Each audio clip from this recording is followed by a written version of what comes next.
अपने आप को जनसेवक कहलाने वाले विधायक और सांसद आखिर वेतनभोगी कर्मचारियों की तरह वेतन भत्ते बढ़वाने की जुगत में क्यों लगे रहते हैं। स्टॉप। अलग अलग राज्यों में रहकर विधायकों के वेतन भत्ते बढ़वाने के प्रयासों की खबरें आती रहती हैं। स्टॉप। कभी महंगाई का तर्क दिया जाता है तो कभी दूसरे राज्यों के मुकाबले कम वेतन भत्तों का। स्टॉप। अब खबर मध्य प्रदेश से आ रही है। स्टॉप। यहाँ के विधायक प्रोटोकॉल की आड़ में अपने वेतन भत्ते बढ़ाने के लिए लामबंद हो रहे हैं। स्टॉप। पैरा। तर्क दिया जा रहा है कि जब प्रोटोकॉल में उनका स्थान मुख्य सचिव से ऊपर है तो उन्हें वेतन भी उनसे ज़्यादा मिलना चाहिए। स्टॉप। विधायकों का तर्क अपनी जगह है और मुख्य सचिव व विधायकों में अंतर अपनी जगह। स्टॉप। समझने वाली बात यह है कि मुख्य सचिव सरकारी कर्मचारी है और विधायक जनता के सेवक। स्टॉप। विधायक जन सेवा के लिए राजनीति में आते हैं न कि वेतन भत्तों के लिए। स्टॉप।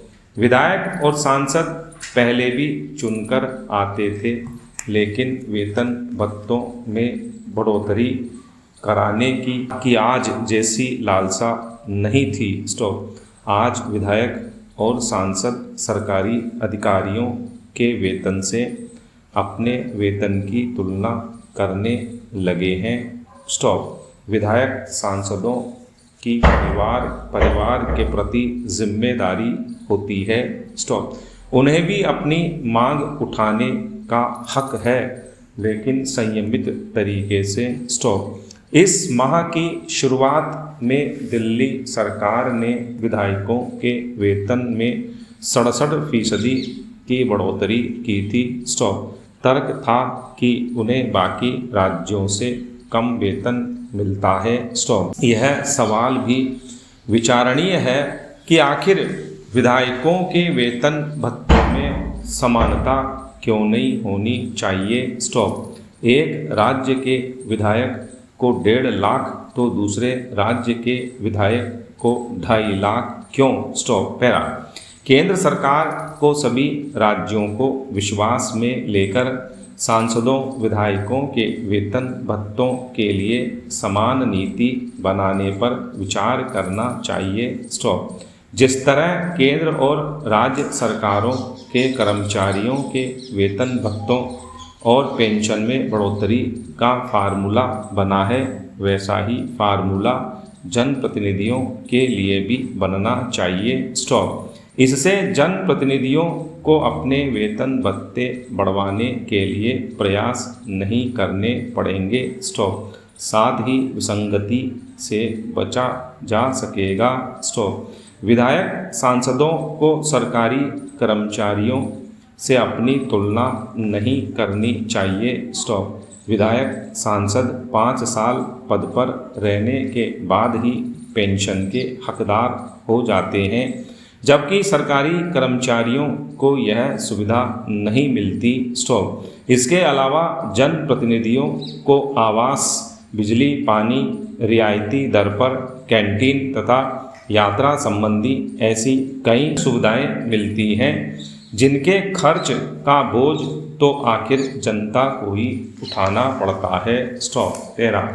कोरोना महामारी काल में दुनिया 2 चुनौतियों से जूझ रही है।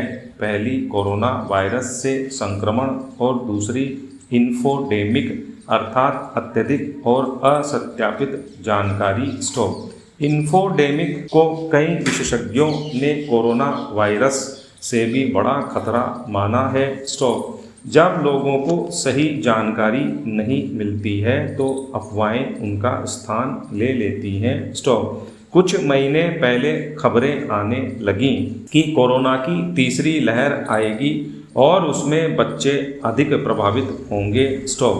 बात पूरी तरह से अवैज्ञानिक और निराधार थी और है। स्टॉप। चूंकि विषय बच्चों से जुड़ा था यह अफवाह तेजी से फैली और इसने अभिभावकों को चिंतित कर दिया। स्टॉप। महामारी वैज्ञानिकों और विशेषज्ञों ने जब वैज्ञानिक प्रमाण दिए कि आने वाली किसी भी लहर में बच्चे अधिक प्रभावित नहीं होंगे, तब ऐसी अफवाहें थमी। Stop para.